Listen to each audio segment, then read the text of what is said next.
اور اب کچھ خبریں عالمی منظرنامے سے۔ چین میں کم اونچائی کی معیشت تیزی سے پھیل رہی ہے۔ اس شعبے میں شہری گورننس، فضائی ٹریفک، ہنگامی بچاؤ اور کم اونچائی کی سیاحت جیسے مختلف التقاطی منظرنامے سامنے آ رہے ہیں۔ مزید تفصیلات جان لیتے ہیں بیجنگ سے شاہد افراز خان کی اس رپورٹ میں۔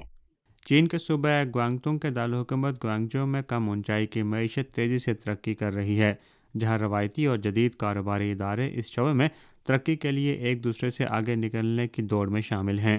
گوانگجو جنوبی چین کا سب سے زیادہ صنعتی زمروں والا شہر ہے، جہاں 41 بڑے صنعتی زمروں میں سے 35 موجود ہیں۔ گوانگجو بہت سے روایتی ادارے کم اونچائی کی معیشت میں اپنی موجودگی تیز کر رہے ہیں، جبکہ کئی جدید کاروباری اداروں نے پختہ مینوفیکچرنگ بنیاد اور مکمل صنعتی زنجیر کے پیش نظر یہاں اپنے دفاتر قائم کرنے کا انتخاب کیا ہے۔ اطلاقی منظرناموں کی متنوع کھوج سے لے کر بنیادی ڈھانچے کی گہری تعمیر تک، گوانگجو کم اونچائی کی معیشت کے فروغ کے لیے ایک تجرباتی میدان اور صنعتی کلسٹر قائم کرنے کی خاطر ایک جامع چین کے ساتھ کوشاں ہے۔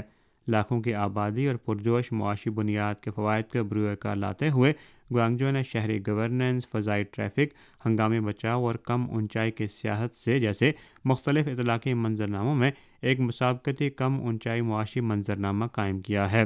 شہر میں قائم کمپنیاں نہ صرف تحقیق و ترقی سے بڑے پیمانے پر پیداوار کی جانب جا پہنچی ہیں، بلکہ شہر کے وسیع اطلاقی منظرناموں کا فائدہ اٹھاتے ہوئے ٹیکنالوجی کی اپ گریڈنگ میں بھی تیزی لا رہی ہیں۔ اس وقت چین کی کم اونچائی کی معیشت تیزی سے فروغ پا رہی ہے، جس سے روزگار کے نئے مواقع سمیت معاشی سماجی ثمرات بھی برآمد ہو رہے ہیں۔ Shahid Afraz Khan, A1 T V, Beijing. Israel نے غزہ پر رات بھر بمباری جاری رکھی، جس سے 24 گھنٹوں کے دوران میں کم سے کم 90 فلسطینی شہید ہو گئے۔ طبی ذرائع نے بتایا ہے کہ شہید ہونے والوں میں 30 ایسے افراد ہیں جو خوراک کی امداد کے انتظار میں امریکی مرکز کے باہر جمع تھے۔ ان پر اندھادھند فائرنگ کی گئی۔ وسطی غزہ کے البریج پناہ گزین کیمپ میں واقع ابو ہلو اسکول پر ایک فضائی حملے میں کم از کم 4 افراد شہید ہو گئے۔ غزہ شہر کے شمالی علاقے زیتون میں امام شافی اسکول کے قریب ایک رہائشی اپارٹمنٹ پر اسرائیلی حملے میں مزید 3 افراد شہید اور متعدد زخمی ہو گئے۔ غزہ کی وزارت خزانہ کے مطابق 7 اکتوبر 2023 سے شروع ہونے والی اسرائیلی جنگ میں اب تک کم سے کم 58,573 فلسطینی شہید اور 1,49,607 زخمی ہو چکے ہیں۔